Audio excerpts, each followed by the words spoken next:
Hello, everybody. Welcome to Big Bang Cinema. My name is Isaac, the Brian Bill Tyler shirt Anderson. I am Tyler. That shirt is blinding me keen. And this is a movie show where we talk about movie news. Movie reviews. And every single thing in between. Tyler, how you doing? Fantastic. I like it.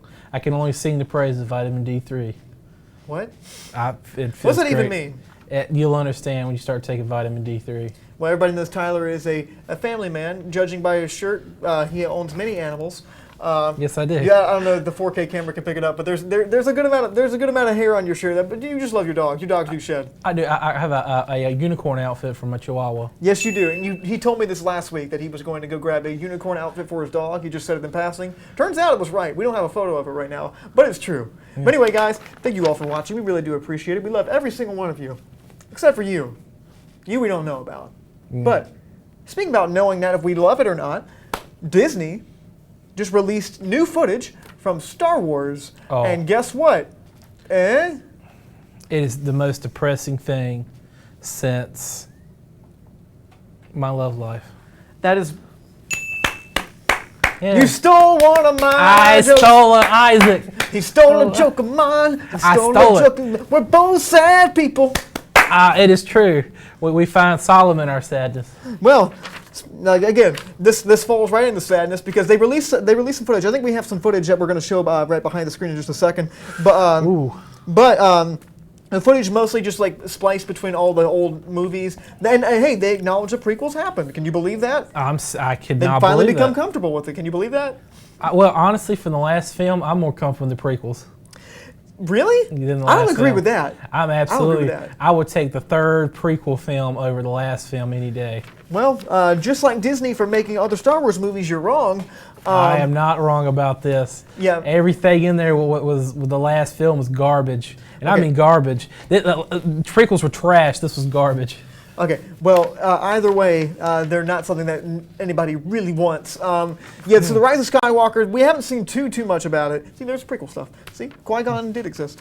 But they're trying really hard to tie in things from the past, like everything's coming to an end. But you know it's never going to end. It's not. It's never going to end. They're going to have another trilogy. They're going to do all this other stuff. It's never going to end. They're going to have a crossover eventually. And I gotta say, I'm not excited about it. I don't know what it is.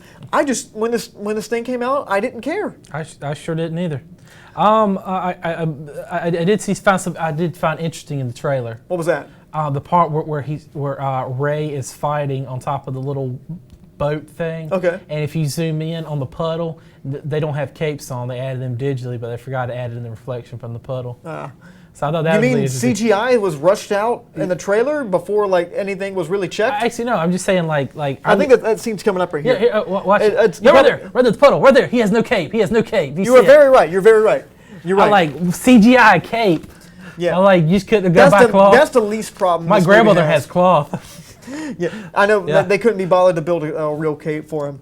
But yeah, the trailer in and of itself, it's not really a trailer, it's more just like footage, has some voiceover from Palpatine. Also, Palpy himself is crappily silhouetted out in this poster. Are you sure that's not Thanos? I don't know who it is, because it looks like a cartoon. If you guys look at that poster, like look at it closely, like I think it's supposed to, like, is it Luke, is it Palpatine? It looks like garbage. I like the part where he says, "I am inevitable." That was pretty neat. Yeah, and he goes, "And I am going bankrupt," is what they say after that, Disney does. But yeah, the footage came out. We'll most likely get a full-length trailer pretty soon again. And the movie's coming up. It's in December. And it's coming up. And also Disney Plus. Disney basically rules the world at this point. And I couldn't care less about any of these Disney Plus things we're going on. We're going to talk about something else Disney Plus related at the very end. But just keeping on the Star Wars train, we're a movie show, but I think we should acknowledge some of the streaming stuff they have, like The Mandalorian, that we talked about that a little earlier. Just real quick, we don't want to spend too much time on it. Are you excited about that or not? Pedro Pascal, I'm excited. I'll watch it. I beg to differ. I disagree. The second I saw somebody in Carbonite, I immediately was not interested. See, as soon as I saw the credits said Pedro Pascal, I'm going to watch that. Well, I mean, who cares if it's good actors? I mean, also, who else is in there? Werner Herzog. Werner Herzog is there. Well, I mean, I just don't care. And also, I did hear they were going to put it out weekly, which is pretty interesting. The cinematography looks cool. The concept is cool, I guess. A lot of people want to see that kind of thing. It's a Western, but Star Wars. It's going to be everything that we know and recognize from these movies. And also, just real quick, carbonite was not meant to be like a keeping mechanism for bounty hunters. It was literally just meant to be, something that they threw together in Cloud City. It was like something they used to freeze vegetables. Well, Play-Doh was used to clean wallpaper. I mean, as soon as you use it for something else, it's even better. Might as well use it, if that's a what better are you use. talking about? I mean, it sold Han Solo. They're like, that's a good idea. I can just lock them in carbonite and take them anywhere I want to go. Or Disney just saw that and it's like, people are going to know what that is. And so we have to, that's what the bounty hunters do now. That's like the standard. Yeah, I mean. It's like in their bylaws, they have to freeze them in carbonite and put them up. Yeah, I mean, with the Empire, it's like, we got to have them in carbonite if you want to do anything with them. Just stupid. They're easier to control. And another thing I noticed about this whole film, it's a Western in space. Just like the original Star Wars. Or Firefly. But yes. Anyway. I'll watch it. Okay. Yeah, and I will most likely just read a synopsis and watch some clips online. But speaking about excitement or not excitement, Netflix, which you may or may not be leaving the subscription service lately, Tyler never had it. He just watches them on Korean websites. Yes, but I do. For the people that pay for it, like big boys, are probably going to get a movie called El Camino. And El Camino is not a Spanish movie that Tyler thought it was. I thought it was The Road. I watched The Road's trailer from Spain. So this movie is a Breaking Bad spinoff, and this is the face of, I believe, his name is Skinny Pete. He's from the show Breaking Bad, and he's being interrogated in this trailer. And it's just basically one scene of him saying, "I'm not going to tell you where Jesse Pinkman went." Yeah, because they're like, "Where's Aaron Paul?" Because we haven't seen him since Need for Speed. Where'd happened to him? Where'd he go? Where has he been? He's been in some TV show lately, hasn't he? BoJack Horseman. He was in BoJack Horseman. He was in the Amazon series. I forgot what the name of it was. Final Fantasy too. He was in Final Fantasy. He was? Yeah, he did the voice for some of the characters. And he's also going to be in the new season of Westworld. So yeah, I'm looking forward to that. It's probably where he's been for 3 years filming that season. Yeah, and it's not even going to be ready until next year, which I'm very excited about, by the way. But this trailer got me intrigued because I looked into it. First off, spin-off movies almost never really work too well. Occasionally they do. But Breaking Bad is such a great series. Well, like, that's one of my favorite series of all time. It's essentially one 50-hour-long movie. And it's extremely riveting. It's great performances, great direction, great writing, everything about it. And spoiler alert, if you haven't watched a series that ended 5 years ago, Walter White, the main character, is dead. So and also Aaron Paul's character, Jesse, who was basically kept up in this pen for the last season of the show, is now free, and he's gone off to who knows where. It's probably going to be following him because he drives off in El Camino. Dude, what if the El Camino, White had secretly created a type of meth that'll raise the dead, and Jesse Pinkman was getting the final ingredient to bring Walter White back. Yeah, and that's how The Walking Dead starts. And you find Giancarlo Esposito, and his little pieces just come back together, and he still had half his face burnt off. Yeah, it's still gone. It happened before he died, but I'm excited about this mostly because I heard the creator of Breaking Bad wrote and directed this. And if you don't know, it's Vince Gilligan, and he was in charge of doing a lot of things for the X-Files back when that was on there. He was the creator of Breaking Bad, and he's done a lot of awesome things. He's did Better Call Saul, and he's produces that show too, and I think he directs a lot of those episodes. But he's an amazing writer and director. I'm very excited to see where they're going to go with this. I'm excited to see Aaron Paul in something finally. Space. I don't know. Remember not Back to the Future, Need for Speed. Yeah, because those movies are similar. I think he regrets doing that movie quite a lot. But yeah, also fun fact, our good buddy Ryan Johnson, and by buddy, I mean not buddy at all, we've never met the guy, he directed some of the best episodes of Breaking Bad. I did not know that. He directed Ozzy Mendez, I think. It wasn't even enough for his father to I guess, re-own him, I guess. Yeah, you know the episode where Hank dies? He directed that episode. And he directed a lot. He directed The Fly, which is everybody's favorite episode. Remember The Fly? Yeah, I don't remember the episode names. I just remember what happened. Remember when Walter White's chasing down a fly? Oh, okay, yeah. That's the one that doesn't have anything. It's like the one episode of the series that doesn't have anything to do with anything. But at the end of the day, very excited. But speaking about excitement, The Irishman, which is a movie by Mr. Martin Scorsese, who is at least 98 years old by this point, this movie's going to be 3.5 hours long. Speaking about Netflix movies. Whoa, 3.5 hours long? It'll be 3.5 hours long. You tell me it's almost gonna be like half as long as the Dune. It's almost as long as Hobbs and Shaw was, which that movie was almost as long as Schindler's List. Schindler's List was almost as long as Hereditary, right? Yeah, well, Hereditary is one of those movies that feels like it's 8 hours long, but it's a good way. No, see, it's not. there he is, showing us on his fingers how long his next movie is going to be in hours. So, what do you think about this? We talked about a little bit about The Irishman on past shows and everything, and we kind of know loosely about it. You know, it's Martin Scorsese. It's going to be a crime movie with Robert De Niro. It's gonna be Irish people in it. Yeah, really? Didn't even know that.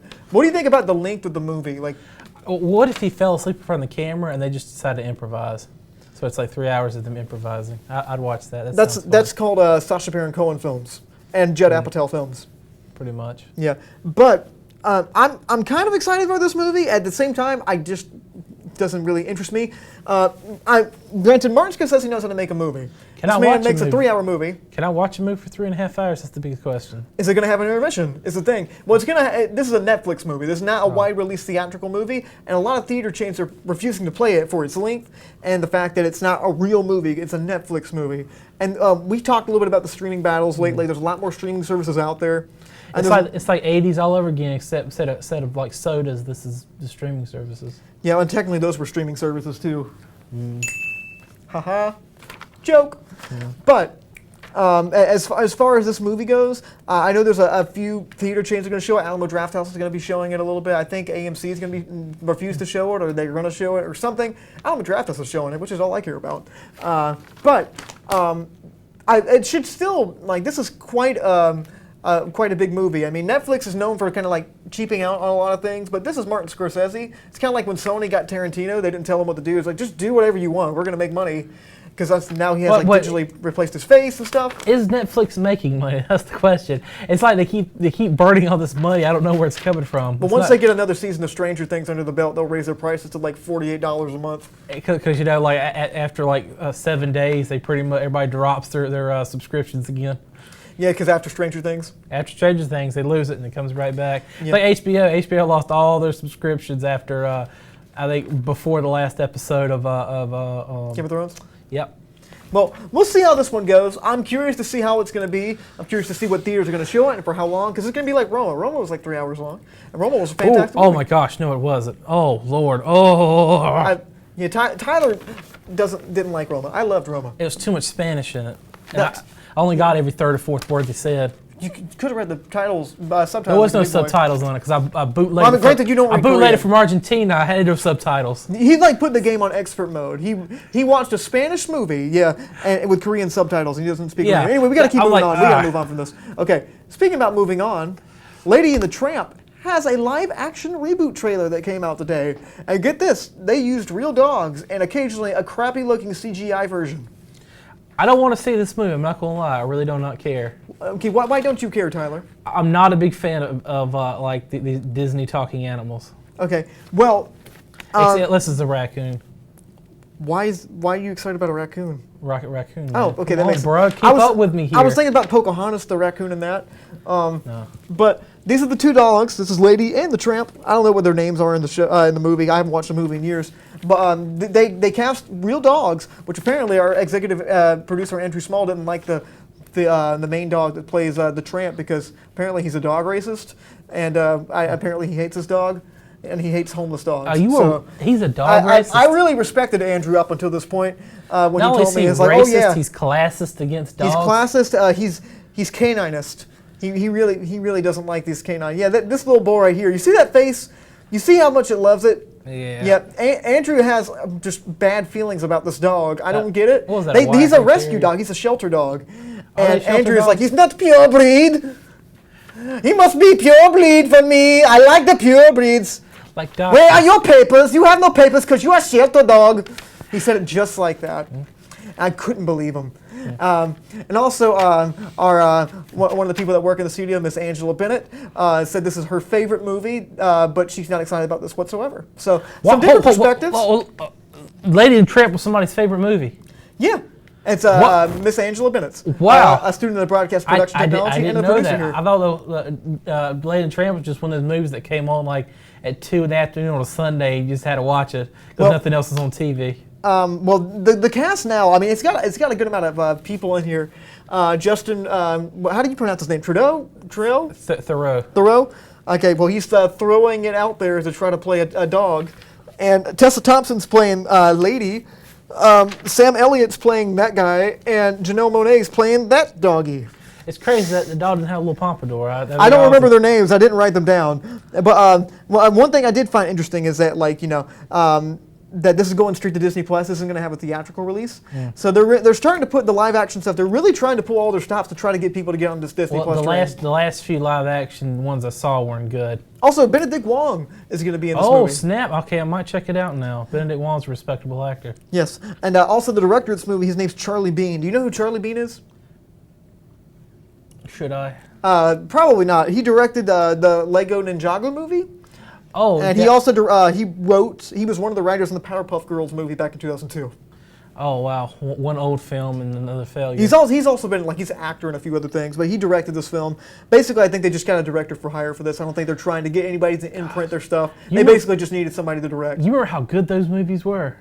The Powerpuff Girls and Ninjago movie? Yes. I never saw the Ninjago movie. I don't think I ever saw the Powerpuff Girls movie either. I saw the Ninjago movie, and it was such a disappointment. Well, besides, why was it a disappointment?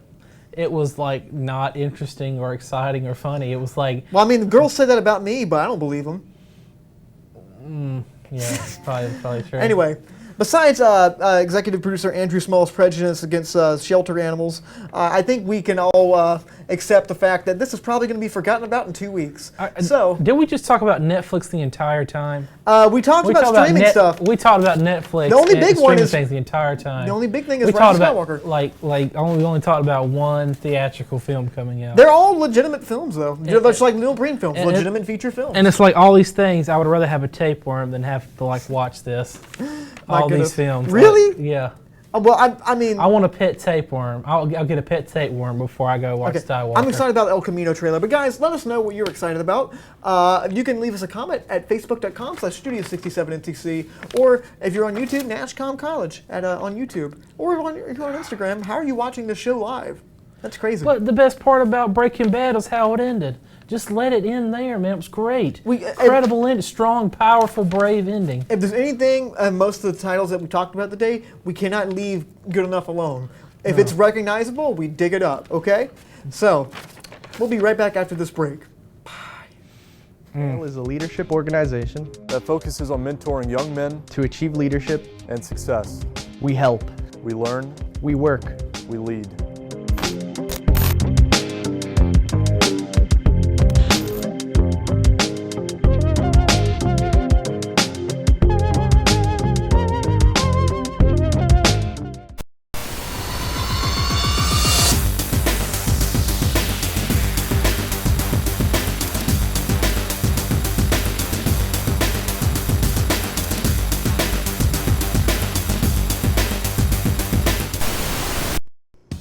When it comes to culinary arts, Nash Community College is here to turn your burning passion for food into a career. Our chefs, with over 70 years of highly qualified industry experience, are here to point you in the right direction, teaching and handing down classical culinary techniques that will improve your skills and help you cut your way into the food industry. Gain invaluable experience, vital to cooking and preparing delicious food, served in a personal and creative environment. To learn more about the Culinary Arts program, visit nashcc.edu.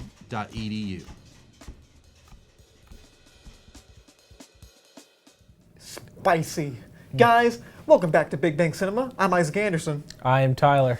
And this week, we saw a film. What film? What does that mean? What movie are we talking now? Am I going to use vowel word? Who knows? Anyway, we saw a movie called Ready or Not. I saw that. Yeah, so Tyler, what is Ready or Not about? About murder and a nonsensical plot. Not Lady and the Tramp. Ready or Not. This was about a how do I put it in words without sounding stupid? About a deadly game of hide and seek. It's what happens when you write a movie plot in less than 3 hours. No, that's not the Rise of Skywalker. It's Ready or Not. I'm telling you, this is what happens. When you drink coffee, you drink a whole bunch of espresso, and you stay up, and you're like, I got a great idea, and you write down your little notebook, and you decide to make a movie out of it. Okay. I don't agree. Absolutely agree. I think 100% this movie was not thought out too well. Okay. Well, this movie is about a man and a woman getting married, and she's marrying into a very rich family that's like a bunch of game makers, and at midnight it is customary that the person that joins the family has to play a game, and the game happens to be hide and seek. And what she doesn't know, that they all have to kill her during this game of hide and seek, and they find her, and they have to kill her before dawn, otherwise something bad might happen to the family. And they've been doing it for generations, and I kind of thought about, how are they extending the family if there's like they have to kill everybody they bring home? Well, I mean, you can play another game. Well, no, you can't because the. But we'll talk about that in a minute. Tyler, what'd you think about the movie? It didn't make any sense, but some of the humor was good. A lot of tonal shifts in there, like abrupt tonal shifts. I thought the acting was pretty good. I thought the gore was pretty awesome. Okay. And it reminded me a lot of You're Next. Okay. Well, I enjoyed this movie to a certain extent. Mm-hmm. I thought it was inconsistent as heck. I thought it was a fun premise, but overly convoluted. And we'll talk a little bit about that in just a minute. So when you say like it feels like somebody like stayed up all night and like on a bender of coffee wrote this. What do you mean? Well, a lot of the elements of this were not thought out. Plot points were kind of missed. Like I said, how do they extend the family? If the whole thing is when they get married, they had to take the spouse to the mansion, and they said they were going to play a game, pick some out of the box, but the box only has full of cards that says hide and seek. They have to find them, kill them, and sacrifice them to the devil to keep their fortune and wealth and their life. I mean, but how do they extend? How do they keep the family? How do they extend? Because it shows them as children. How do they extend the family if they have to kill all the spouses? How do you do? It doesn't make any sense. Well, I think somebody had the premise idea of what if they had like a game where they played hide and seek, but you have to kill the person in hide and seek, or like X thing will happen. I mean, it's an interesting premise nonetheless. But then they add all this stuff on top of it, like oh, it's a pact with the devil, and if you get hide and seek, it could be any other game because they say earlier in the movie like I got Old Maid, I got checkers. Yeah, but they were lying because the only thing was in the box. They told her. But they couldn't have been lying because they're there. Well, they because they said the only thing that's in the box is always going to be hide and seek. They lied. That's what he told her. Only hide and seek is in the box. They said only hide and seek is the one. Like you can pick any other game, but if you get hide and seek, they have to kill you. No, they said only all the cards in the box say hide. I think we're remembering this. We have different memories of this. Your Korean subtitles might have lied to you. So. I don't know. I didn't have that in my notes when I was watching the movie. But either way, like, do you need all that convolutedness? Like, it's like just say we have to play hide and seek at midnight. Why do you have to pick the game? Why is that? If you're going to do that element, I don't know. Because the box, you pick the box and all the cards say the exact same thing. Well, because the guy, like, in the movie, if you watch, like, there's a scene, this is slight spoilers for Ready or Not, even though this happens near the beginning of the movie. He's kind of hopeful. He's like, it could be any game. It could be any game. It could be checkers. It can be this. It can be that. And whatever it is, you have to. And he's like hopeful. And he says, like, when they go through a scene, because I was kind of wondering the same thing. He goes, yeah. It's like you picked the one bad card that we had, and that's hide and seek. And it's like it has all these different options and everything. But they come out and said the box always only has. But that can't be true. Like we've talked about this enough. Okay. And then, by the way, the bride looks like she's looking right at you, and it's crazy about how crazy you are that you remember this. Well, I'll research this afterwards. Yeah, look at her. She can't believe you. She's stunned. You mean the box only had hide and seek in it? Which is not true. That can't be true. Otherwise, the rest of the movie doesn't make any sense. Anyway, the movie in and of itself, as it plays out, it's fun. The beginning of the movie is kind of like semi-playful. The opening scene is very dark. Not only lit dark, but it's also very dark. It revolves around the young boy. He finds like one of the people's spouses, and he's like gets shot in the chest, and they sacrifice him. And these two people directed this movie, and their names are Matthew Benelli Open, I think is how you pronounce his name, and Tyler Gillett. They haven't really directed a whole lot of movies, probably like some smaller things. They directed this, and like this is kind of part black comedy and part horror movie. And the biggest thing for me was just like the shift in between tones, because a our producer Amanda was watching the trailer and was like, why are they switching between like wacky things, like, and why are they terrified that they're killing all these people on accident? Like they kill a bunch of maids in the trailer on accident, and now they're really terrified that they kill these maids, but they're setting out to kill somebody, and yet they're surprised that they're killing people. Doesn't make any sense. I told you someone wrote it in 3 hours, stayed up one night with a lot of espresso and wrote it. I mean, I like the main actress, her performance and everything. The inconsistency, because some scenes are like really serious, and other scenes are like, "Ooh, no, look wacky! We shot that person in the face. Let me throw him in the goat pit," you know. And that's a scene. Now it looks like, oh yeah, we're walking through the hallway, and I think we should go ahead and talk about the end of the movie because we have to end the review in just a second. So spoilers for Ready or Not, in case you don't want to know anything about Ready or Not. Here we come. So at the end of the movie, they do catch her. The husband kind of pulls a little double cross. His mother convinces him that he is part of the family and he needs to go along with the family. And he's like, "Oh, she's in here!" And they have to sacrifice her. They don't get to sacrifice her. She moves a little bit, and it becomes dawn and nothing happens. And they say something bad's going to happen to him at dawn. And then I'm like, "Well, sorry." And then somebody tries to go kill her, and it's like, "Oh, we might as well just go ahead and kill her now because she knows too much." And then she explodes. And then they all explode at the end. So that was kind of fun. That scene was probably one of the most fun, but it was just so different from the rest of the movie because it was just so muddled the rest of the way through. But what did you think about the ending, Tyler? I didn't understand the double cross part of it because the whole time he's trying to save her and then he ends up betraying her. Like, why didn't you just like go with it in the first place? And well, that scene with his mother kind of felt like a reshoot almost. Like, you know, it didn't make like I said, did not make a lot of stuff. Well, he saw his brother dead and saw his mother dead, and you know his brother was really close to him. His brother was a good guy, and he thought that she killed him. But I don't know. I think we should go ahead and score this movie. I'm going to give this movie a 6.5 out of 10. I liked the idea. It was good. It wasn't great. And also $6 million budget. And they did all that in a $6 million budget. Good 6 for them. out of 10 for me. Heard that. So 6.5, 6 out of 10. Guys, let us know what you thought about the movie. You can leave us a comment at facebook.com/Studio67NCC.